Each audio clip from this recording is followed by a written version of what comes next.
Góða kvöldið og velkomin í kvöldkaffi á N4. Við erum mjög heimilislega í kvöld vegna þess að ég er búin að fá nýjasta, hvað segir maður? Samstarfsmann. Samstarfsmann, já, flott hjá mér. Nýjasta samstarfsmann minn, hann Árnason, arkitekt til minn í kvöldkaffi. Þú sérð þættina Húsin í bænum, velkomin. Já, takk. Til að byrja með, hvernig upplifun þín af því að vera með okkur hérna á N4? Það bara yndislegt alveg hreint. Ég átti ekki von á þessu, en þetta búið að vera alveg virkilega gaman. Já. Ekki síst hvað ég fæ jákvæðar undirtektir á samfélagsmiðlunum. Þetta verið hitt í mark þá kannski, þar sem ég var að reyna að opna umræðuna. Ég ætla ekki að vera neitt sérfræðingur, en opna umræðuna bara byggingamál og skipulagsmál, og það eitthvað sem ég hef áhuga á og finnst að kannski hafi ekki náð nógu vel til fólks. Þetta hefur verið svolítið fræðilegt allt saman. Það er að tala hlut eins og nýtingarhlutfall og ákveðna íbúðafjölda og hektar og eitthvað svona. Þetta segir fólki ekki nokkuð skapaðar hlut. Nei, það er rétt. Leikvellir og göngugötur og eitthvað gangstéttir og gróður og eitthvað. Það er eitthvað sem segir fólki. Já. Hitt er bara eitthvað sem er á bakvið og þarf að gera sjálfsögðu. Þurfum að koma bílunum einhvers staðar og eitthvað. En það er ekkert það er eins og klóaklagnir og vatnslagnir og annað. Þetta er þarna en við þurfum ekkert að vita neitt þetta. Nei, það kannski stendur fólk ekkert það nálægt. Nei, það gerir það ekki. Nema náttúrulega, við viljum að sjálfsögðu að skólpið okkar fari eitthvert. Já, helst að rétta leið. Já. En ég held að við viljum ekki þurfa að bera ábyrgð á því. Nei, og þurfum þess ekkert í raun og veru. Þetta er eins og ég segi, þetta eru tæknimál og við þurfum að taka meira mennskuna inn í þetta og í þessi skipulagsmál að þetta snýst náttúrulega fyrst og fremst að fólki líði vel í hverfinu sínu. Hvernig svo hverfið það á fólk sjálft að geta haft svolítið áhrif á. Og við eigum að aðlaga okkur að þessu, hönnuðirnir, eftir því sem að fólki, við getum leiðbeint í og við getum stýrt þessu aðeins, en fyrst og síðast þá byggjum við aldrei upp bæ sem fólk vill ekki búa í. Þetta snýst fólk, allt málgert umhverfi snýst fólk. Alveg eins og vörur í búðum og annað, það þýðir ekki að framleiða eitthvað ef fólk vill það ekki. Þess vegna verðum við að fara svolítið eftir því, en við þurfum að vanda okkur við það. Við þurfum ekki að gefa neitt afslátt á því þó við séum að framleiða eitthvað eða teikna eitthvað eða hanna eitthvað. Einmitt. En já, þú talar að opna umræðuna og jákvæð viðbrögð. Já. En þú ert svo sem heldur ekkert að liggja á skoðunum þínum. Þú segir alveg það sem að þér finnst. Já. Og þú hefur svo sem alveg rétt á því af því þú ert arkitekt. Já, og þú vinnur í þessum geira. Þú ert ekki bara einhver. Nei. En hefur þú fengið einhver neikvæð viðbrögð? Ég hef ekki fengið neikvæð viðbrögð, en ég sá á samfélagsmiðlum að það var komin á stað einhver umræða hvað er fallegt og hvað er ljótt, og ég held að sé svolítið misskilningur í gangi þarna vegna þess að það er fallegt þar sem þér finnst fallegt og það er ljótt þar sem þér finnst ljótt og þú hefur alveg rétt fyrir þér. Já. Mitt hlutverk hins vegar að samræma þessa hluti þannig að ef ég að teikna fyrir einhvern í heimahúsi, þá kynni ég mér viðkomandi hvernig stíl hann hrifinn af eða hvað hann vill hafa og svo teikna ég eldhúsið eða raðastólunum eða hvað sem ég að gera eða teikna húsið, þá geri ég það eftir hans þörfum. Ég nota mína þekkingu til að gera það fallegt eða gera það réttara sagt eins rétt, fagurfræðilega og formfræðilega. Já. Og það skiptir engu máli, eins og ég svo oft sagt við krakkana mína í skólanum, það skiptir engu máli hvort ég að innrétta fyrir einhvern sem á nóga peningum og getur keypt hvaða hönnunarvöru sem eða hvort ég að innrétta fyrir gömlu konuna upp á elliheimili, ég nota nákvæmlega sömu aðferði við þetta. Það er ekki þar með sagt að ég vilji eiga þessi heimili að búa þar. Það hefur ekkert með það að gera. Ég bara aðlaga þetta og hjálpa þessu fólki að gera. Sumir eru með dýr málverk á veggjónum, aðrir eru með kannski myndir af fjölskyldunni. Þetta er engin listaverk, en þetta hefur mikið tilfinningagildi fyrir viðkomandi og ég þarf ekki að klúðra því á veggnum. Nei. Þetta gerir ég þetta eins fallega eins og hægt og rétt. Og þetta með formfræði og fagurfræði og annað, þetta lærum við bara. Það getur hver og einn lært þetta. Við erum í skóla í 4, 5, 6 ár til þess að læra þetta. En að segja eitthvað sé ljótt eða fallegt, það eitthvað sem ég vil helst ekki taka þátt í því að það er svo persónubundið. Sumir vilja gamla stíl og aðrir vilja nýjan stíl, sumir vilja hrúa í kringu sig miklu og aðrir vilja hafa minimalisma. Allir hafa rétt fyrir sér. Það er ekki til neitt eitt yfir þetta, en það til hvernig þú raðar þessu saman, kemur þessu upp og kemur þessu frá þér. Og það okkar hönnuðana. Og það eins með hverfin í bæjónum, sko, þegar við erum að skipuleggja hverfi. Það getur vel verið að ég vilja hafa eitthvað eitt, en ég verð að hlusta eftir því sem að gerast í dag. Ég búinn að vera við skipulagsvinnu að koma nálægt henni síðan fyrir 20 árum síðan, eða 30 árum síðan, þegar vorum í Giljahverfinu fyrst. Sko, fólki sem býr í dag, það hugsar allt öðruvísi, það lifir allt öðru lífi. Ég verð að aðlaga mig að því, ég get ekki hangt í eins og risaðela í gömlu hlutunum. Þannig að ég verð að passa mig á því að fylgja þessu eftir. Þetta fólk ekki að taka heilu skrokkana og gera að því heima. Eldhúsin öðruvísi. Fólk borðar meira úti. Þetta svo allt annar heimur. Já. Og bara gaman að taka þátt í honum með sínum börnum og barnabörnum og öðrum. Já. Og vera með því og maður það bara passi að daga ekki uppi. Það að passa á því. Eins og til dæmis bara maður þið eru vantilega ekki lengur að setja til dæmis búr inn í hús. Nei, það búið. Það búið. Nú heitir þetta búrskápur. Já. Þannig mesta lagi. Ég sakna pínu búrana, sko. Já. Ég var með búr þangað til fyrir nokkrum árum bara heima hjá mér. Við vorum að flytja í blokk núna. Já. Og við höfum svona að venja okkur við hvar við ættum að geyma allt sem við höfðum. Já, og hvar geymum maður þetta til? Já, við bara losuðum okkur við megni þessu. Já, það ekki bara best. Já, því allt í einu komst að við þurftum ekkert að nota þetta. Ekki búr bara pínu svona ruslakistur, sko? Já, svo lítið. Jú, að vísu hef ég innréttaði þannig að þú getur gert þá hluti sem þú annars gerður í eldhúsinu, eins og að baka, eins og að vera með mínútugrillið eða til að búa til bústið og það. Það getur verið með þar inni kannski. Já. Það sniðugt. Já, maður getur svona aðlaga þetta fínur í tætt. En maður ekki búin að fylla það af drasli. Já, ég verð að komast fyrst að. Það bara svo liðs. En já, allavega það sem við kannski komumst að niðurstöðu með að það gæti mögulega bara verið tímaeyðsla að nöldra í hvort öðru hvað fallegt og hvað ljótt. Já, það það. Já. Það það. Því það bara persónubundið. Það bara persónubundið og það ekki mitt að ákveða hvað fólki á að finnast fallegt eða ljótt. Þess að þarf í raun og ekki að rífast það. Nei. En núna síðasti þáttur sem varst með, hann var í rauninni Oddeyrina. Já. Og þessar umræður sköpuðust í framhaldi af því. Já. Og umræðan á Akureyri hefur oft svolítið einkennst að því að þegar það komna tillögur einhvers konar skipulagsbreytingar eða einhvers konar hús sem á að byggja, þá hefur fólk yfirleitt alveg mjög sterkar skoðanir á því og það oft einmitt þetta hvort því finnst að vera fallegt eða ljótt. Já, ég held að það sé, ég held að vandamálið við þetta sé það að í fyrsta lagi þá eru tillögur, og nú þetta bara mín skoðun eins og alltaf, tillögurnar eru kannski kynntar of fullbúnar. Þannig að það bara ekki tækt að segja hana já eða nei. Og þar með fyrir fólk að skipta sér í hópa með eða móti. Ég held að það hafi verið til fyrirmyndar sem gert núna út í þorpi þar sem að landslag var að kynna nýja hönnun og ég kom nú aðeins inn á í einhverjum af þáttunum þar sem að þetta var kynnt nánast á skissustigi niður í Hofi. Já, þú ert að tala nýja hverfið. Já, nýja hverfið. Í Holtahverfinu þarna. Ekki í Holtahverfinu, heldur fyrir ofan vestursíðuna. Já, þar, einmitt, akkurat. Þar sem botlangarnir eru. Þar fékk fólk aðstöðu til að skoða þetta niður í Hofi og það gat komið með ábendingar líka.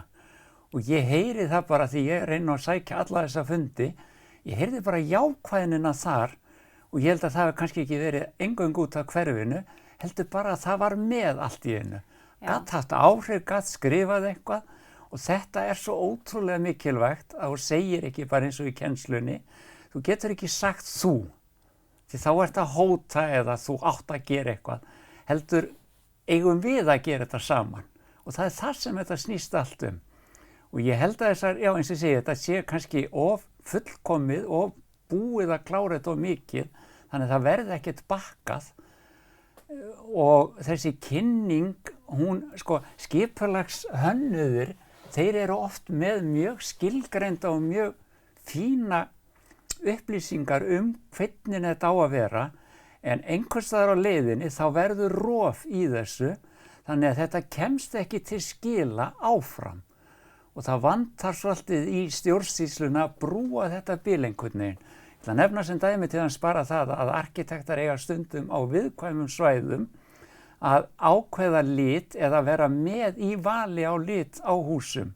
Ég hef aldrei heyrt til þess að þeir hafa verið spurður það þegar kemur að byggingunni. Þannig þessi hluti detta allir dauðir niður. Á meðan er verið kannski að fjalla einhverja aðra hluti, svo vindátt og eitthvað svona.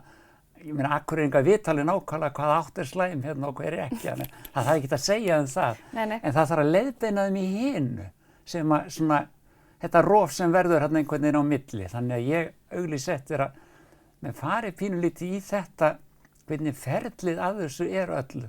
Og ég veit það því ég nú alltaf að tala Danmörku, þetta pínulítið öðruvísi þar. Þetta meira samráð við íbúana. Og þeir eru miklu aktívar í þessu. Nú skipulagsmál ekkert svo voðalega ung grein á Íslandi til þess að gera.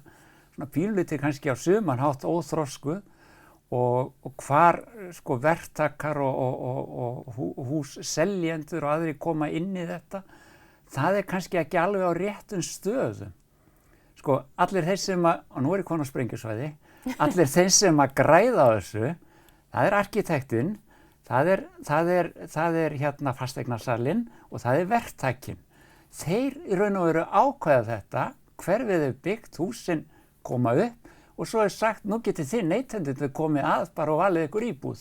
Já, ég get hvergi komið að þessu, það allt klárt, já. En ég bara, mér langaði ekki í svona íbúð. En þeir segja, ok, þetta selst allt saman. En ef það bara til sölu ís á Akureyri, þá kaupa allir ísu, þó þeir viljið þorsk. Skilurðu?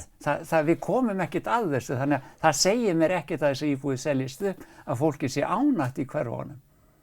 Og þetta verður kannski að spyrja okkur aðeins að svona. Einmitt, þetta mjög góða punktur. Við ætlum að henda okkur í auglýsingarhlé og svo höldum við áfram að spjalla þetta eftir auglýsingar.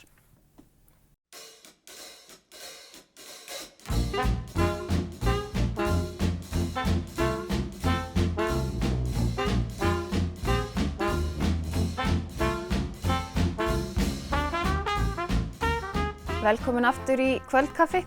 Hann situr hjá mér Árni Árnason, arkitekt og stjórnandi þáttanna Húsin í bænum. Við erum aðeins að ræða já við ætluðum svo sem ekki bara að tala það sem þú ert að tala í þáttunum, því ég ætlaði líka að fá aðeins að forvitnast þig. Já. Er það ekki spennandi? Jú, fyrir einhverja kannski. Ég veit allavega að þættirnir eru búin að fá mjög góða viðtökur og fólki finnst þú vera áhugaverður karakter. Já, takk fyrir það. Eða ekki? Jú, takk. Já, ég veit það erfitt að fá svona hrós beint í andlitið. Já, beinni útsendingu, já. En sko, værirðu til í að segja mér aðeins frá því hvaðan þinn áhugi á þessum efnum kemur? Hefurðu alltaf haft áhuga á því hvernig veggirnir eru í kringum okkur eða? Nei, og þó, jú, ég held nú allir hafi það í raun og veru. Ég held að krakkar hafi þetta líka. Þau eru dugleg við að búa sér, ég hef stundum sagt þetta stór herbergi, íbúðum, hvað gerir krakki þegar hann kemur inn? Hann byrjar að búa til lítið úr kassa eða teppum eða einhverju fyrir sig og byrjar að skapa eitthvað. Og ég held að þetta bara lúri í okkur öllum saman, þetta sé okkur svo eðlislegt að gera þetta. Við þurfum skjól, við þurfum bara frá frummanninum, við þurfum að skreyta í kringum okkur. Ég hef stundum sagt að fyrstu frummennirnir, þeir áður gátu lesið, áður gátu skrifað, áður gátu talað og áður gátu byggt hús, þá skrifuðu þeir inn í hella og hvað gerðu þeir fyrst? Þeir byrjuðu að skreyta hann. Þeir byrjuðu að skreyta og segja hvað þeir hefðu verið að gera yfir daginn, veiðisögur eða eitthvað. Þetta hefur verið með okkur alla tíð alltaf. En svona markvisst þetta auðvitað ekki svoleiðis. Ég man eftir því að hérna, það er nú synd að segja þetta, eins og Funkishúsin upp í Helgamarastræti, mér fannst þau alltaf hryllilega ljót. Mér fannst þau svo ljót miðað við önnur hús sem var að byggja sem voru hærri og reisulegri og fallegri. Þannig að þar byrja maður að mynda sér skoðun. Já, hvað manni finnst vera Já, hvað maður finnst vera svona hvað hvert maður stefnir og nákvæmlega. Og mér fannst þetta alltaf vera svo svona andlaus tímabil, þessi funkismi, þessi minimalismi sem að það sem mátti ekkert vera skraut, það átti bara að vera hlutir sem varst að nota. Já. Og þetta er ekki eðlinn á okkur kannski beint. Litli kassar og allir eins. Allir að flytja inn og já, einmitt. Já. En allavega, ég ólst upp við það sem kannski ég fengi áhuga svolítið á handverki, það ég ólst upp með pappa niður í Slipp. Hann var verkstjóri þar, skipasmiður, tréskipasmiður. Ég fekk að fara með honum á morgnana niðrettir oftar en ekki með nestisbox eins og hann fór að smíða og ég fekk að leika mér í bátunum í Slippnum sem þá voru þarna niður frá alla daga og svo fórum við heim á kvöldin og báðir jafn ánægðir með dagsverkið. Já, frábært. Þannig að þetta var mjög gaman að þessu. Ég svona ólst upp við svona líkt af spæni og handverki og smíðu. Það var náttúrulega smíðað í höndunum og engin rafmagnsverk væri til. Svo geng ég bara hennar með hefðbundna veg fyrir í gagnfræðaskóla, slapp við að fara í menntaskóla og fór að vinna svo upp á teiknistofu hjá Slippsstöðinni sem svona tækniteiknari eða aðstofamaður þar. Þú hefur þá í rauninni alltaf bara verið svolítið færi í teiknun þá eða? Já, sennilega hefur verið það kannski, já. Já. Þetta hefur legið vel fyrir þér? Það hefur legið vel fyrir mér, já. Já. Ekki svona fríendisteikning, Nei. Það þurfti ég að læra en svona, já, ég held að það hendaði mér ágætlega. Svo fer ég suður, kynnist konunni minni þarna einhvern tímann, 16 ára gamall og við höfum verið saman síðan. Saman síðan 16? Já, við höfum verið það. Heppilegt að finna bara ekkert að förunautin þarna strax. Ekkert að vera að flækja þetta neitt. Og þarf að flækja það, rétt? Já, við förum svo suður til Reykjavík og ég fer og læri tækniteiknun í iðnskólanum sem þar var. Hún er að vinna og hjá Vegagerðinni og svo er ég búinn að vera á ólíklegustu stöðum síðan. Ég vann hjá Vegagerðinni tíma og síðan á meðan við vorum þarna fyrir sunnan, þá fór ég að vinna á raflagnateiknistofu sem var í samráði við aðra arkitektastofu. Þeir voru sem sé saman, raflagnastofa, arkitekta og verkfræðistofa. Og þegar ég sá hvað sá sem á arkitektastofunni var að gera skemmtilega hluti saman til innréttingar og fleira, þá baði ég hann að skrifa fyrir mig til Danmerkur og spyrjast fyrir skólan ef ég geti fengið einhverja upplýsingar sem hann hafði lært. Hann var innanhúsarkitekt, þessi maður og húsgagn á innanhús. Og hann gerir það, en eitthvað höfðu misskilið þetta úti þegar ég fekk boð að koma í inntökupróf eftir 2 vikur. Já. Og við pökkuðum saman öllu, ég fekk að hætta í vinnunni og drifum okkur út, stóðum út í Danmörku eins og fávitar, mállaus og vitlaus og skólinn að byrja og ég fór í inntökuprófið en ég skildi ekki orð í dönsku, þannig að ég varð að fá Íslending til að koma hverju mótni og segja mig hvað ég ætti að gera í inntökuprófinu. Frábært? Já, þetta var mjög frábært. Varstu svo bara með þennan Íslending með þér þangað til þú skildir eitthvað? Já, hann kom svo bara þarna og svo var þetta svona, gekk þetta svona. Kona var miklu meiri málamanniski heldur í ég hef aldrei verið málamaður. Nei. Þannig að hún fór svo að bjarga okkur upp úr þessu. Já. Ég sagti svona lítið dæmið bara það að ég vissi að lælihið á dönsku þýðir bæði íbúð og tækifæri. Já. Og ég vissi bara að þýddi tækifæri. Þannig þegar við vorum á litlu pínulitlu kollegi fyrst, hún mátti ekki vera þar en ég var að smygla henni inn á kvöldin og við vorum þarna í einhverja mánuði og svo var ég alltaf að sækjum verelsi, stærra verelsi. Ég vissi ekki það, þannig að ég fekk alltaf útluta stærri herbergjum. En það var ekki það sem við vildum, heldur við vildum við litla íbúð, sko. Já, en þú varst ekki að nota rétt orð? Nei, ég var ekki að nota rétt orð. Það var endaði með því að kona spurði hvort ég þekkti ekki einhvern sem talaði dönsku og gæti komið með mér. Þarna.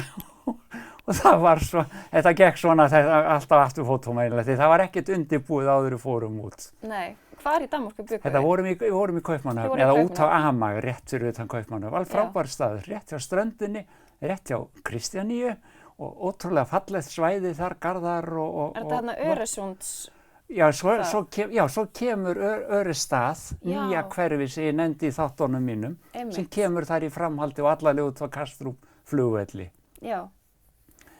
Nema hvað við erum þarna, ég læri klára mitt nám, 4 ár í skúlinn fyrir Brúkskunst, það var húsgagna- og innanlandsarkítektur og síðan fer ég í 2 ár eftir það á Kunstakademíuna, arkitektadeildina og þar var ég svo heppinn að komast inn sem gestanemandi, þannig ég gat valið úr hvað ég vildi, hvaða greinar ég vildi taka. Já, þú bara geta sérsauma þetta. Ég gat alveg sérsauma þetta fyrir mig og tók nokkuð af því sem ég hafði trassað í hinu skólanum eins og þrívíddarteikning og ljósmyndun og eitthvað meira.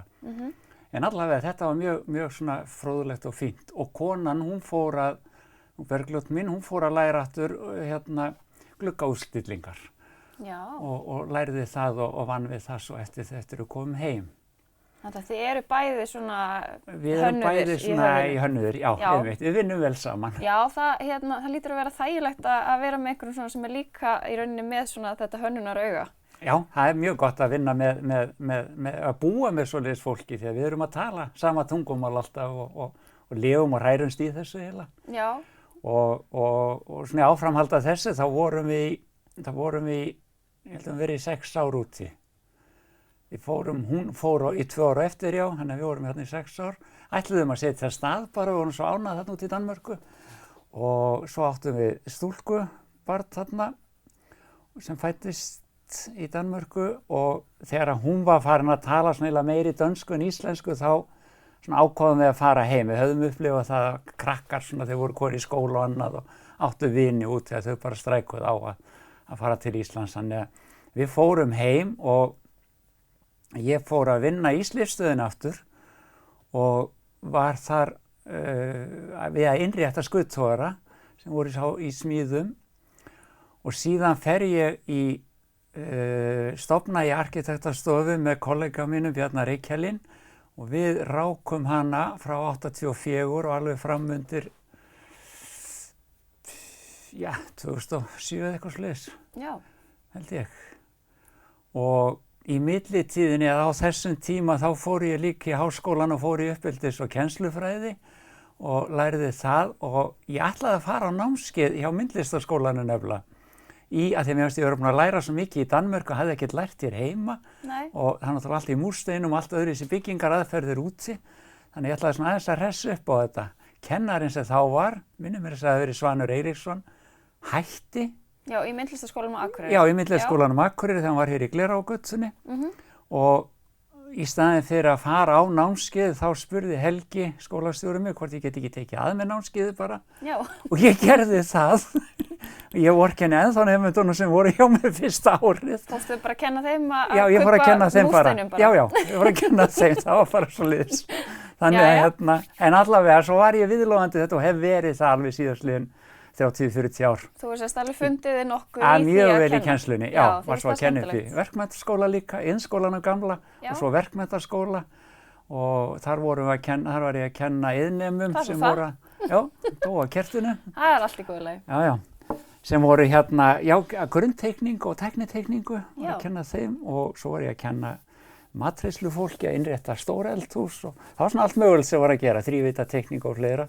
En svona skemmtilega stað þessu var krakkarnir í myndlistarskólanum. Það er verið að kenna fornámi, það er svona hönnun, þrívídd, módelgerð og svona ýmislegt. Og svo náttúrulega skemmtilega við þetta, ég held sambandi við þau svo ótrúlega marga ennþá, alveg frá byrjun, bæði iðnaðarmennina og eins líka úr myndlistarskólanum. Þannig þetta verður svona skemmtileg tengsl. Og síðan hef ég verið, ég er svona ennþá viðlóðandi að teikna á Anna. Já, bara í alls konar. Já, svona alls konar. Nú ertu náttúrulega sjónvarstjarna. Og nú er ég sjónvarstjarna. Enn ein rósin í hnappagatið. Já, við skulum fara að spyrja leikslokkun það. Það verður því hvað ég á marga vinni. Þetta byrjar allavega mjög vel. Já, það er gott. Við erum allavega glöð að fá því hérna í hópinn. Það er glæsilegt. En já, hvað myndirðu segja að Myndirðu segja að hafi haft alveg mikil áhrif á þína svona hönnunar hugsun og skipulags hugsun að læra í Danmörku?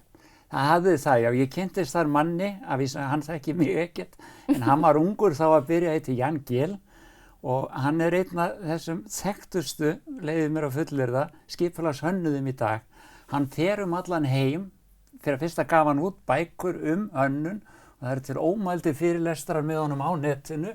Hann hefur þvælst allan heim til þess að bjarga bæjum, Singapúr, New York, London, öllum þessum stóru borgum, þar sem búið að klúðra hlutunum og laga það. Og þetta hefur verið minn svona mentor í gegnum árin. Ég hef notað þetta rosalega mikið á honum og það sem meira að hann hefur alltaf verið að fjalla manneskjulegan skala og manneskjuna í forgrunni, númer 1, 2 og 3. Er það ekki svolítið erfitt þegar það er yfirleitt alltaf peningar sem stjórna öllu? Jú, það er það, en nú það er að koma upp kynslóð núna sem sér það að það eru verðmæti í náttúrunni, í fallegum bæjum. Það verið gerðar ótal rannsóknir með það hvort að fólk vil búa í sóðalegum bæ og fá háar tekjur eða í fallegum bæ og búa við lágar tekjur. Og það er nánast undantekningarlaust að þá velur fólk fallegri bæinn og lægri tekjur. Já, velur lífsgæðin fram yfir efnin. Já, það gerir það. Vissanátt gerum við þetta á Akureyri líka. Já. Það er ekki eins há laun allstaðar á Akureyri eins og í Reykjavík, en við höfum allt til alls í kringum okkur. Við erum 5 mínútur á skíði, 5 mínútur á báta, veiða eða snjósleða eða gönguskíði eða hvað sem er. Þetta er allt innan seilingar. Við getum skroppið í hádeginu og byrjað að vinna aftur eftir mat. Og þetta er ekki hægt annars staðar. Nei. Þannig að þetta eru lífsgæði líka sem við höfum hérna og margir taka fram yfir peningana. Já, það er rétt. En ég veit þú trúir mér ekki, en tíminn er uppurinn. Jó. Þú ert kannski vanur þessu í tökum sjálfur, allt í einu bara ertu búinn. Já, það er búinn bara, já, ég er rétt að byrja. Þú ert rétt að hita upp. Já. Þú er bara að koma til mín aftur einhvern tímann. Við gerum það. Eða það ekki bara? Jú. En heyrðu, þakka kærlega fyrir að koma í kaffi. Já, sömuleiðis. Og takk fyrir að horfa. Ég ætla að vekja athygli á því að þættirnir hans Árna, þeir eru á 50 húsin í bænum. Það er nýr þáttur núna á 50 Hvað ertu að spjalla í þeim þætti? Þar erum við ætlum að taka húsaröðina í Kaupfélagsgilinu. Já, sem er í Listagilið. Já, sem er Listagilið núna. Já. Sem að er svona ótrúlega ólík hús en samstæð heild. Já. Það prófa að reyna að koma því til skila. Hjartað í bænum. Já, svona hjartað í bænum. Já, og ég ætla aðeins að hætta mér út á svona versus tónatröðina. Já, einmitt. Já, ég veit að þetta er svona heitt umræðuefni en ég ætla að reyna að tala þetta á faglegan hátt. Ég er ekki að taka afstöðu til... Þú gerir það allt. Engar áhyggjur. Já, takk. Allavega þeir sem eru spenntir fyrir því ættu ekki að missa þættinum á 50 klukkan 20:30. Og já, við verðum hérna að vikuliðinni. Þá ætla ég að spjalla við hann Egil Helgason, fjölmiðlamann. Hafið það gott!